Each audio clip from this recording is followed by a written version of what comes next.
दुलदुली महोत्सव रे बेआईन पार्किंग को नहीं उठुछि ट्राफिक समस्या। ट्राफिक नियंत्रण नहीं फेल मारिला प्रशासन। झारसुगुड़ा रे एबे जिला महोत्सव दुलदुलीर माहौल सरगरम रही। सांस्कृतिक कार्यक्रम और मीना बजार मजा नेबा पई प्रतिदिन हजार हजार दर्शकों भीड़ जमुछि। मात्र भीड़ सहित ट्राफिक समस्या को किपरि नियंत्रण करा जिवो से नहीं प्रशासन एपर्यंत संतुलन बजाय करि पारि नाही। जिला महोत्सव पई टेंडर जोगे निकटस्थ बीजेपी कार्यालय सम्मुख एवं सेंट जोसेफ स्कूल पड़िया रे पार्किंग पई स्थान निर्धारण करा जायछि। मात्र लोके सेठारे गाड़ी न रखी रास्ता कड़े गाड़ी रखुछंती। फलरे ट्राफिक समस्या नियंत्रण हेबा अपेक्षा आहुरी बढ़ुछि। एभली समय रे कोनोसी जरूरीकालीन परिस्थिति उपजे तेबे एही ट्राफिक समस्या रु बाहरिबा जनसाधारणक पई मुश्किल होई पड़िबो।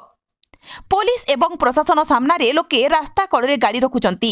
मात्र प्रशासन एनेई कोनोसी कड़ा कार्यानुष्ठान ग्रहण करूनांती। एनेई एबे जन असंतोष बढ़िबारे लागिछि।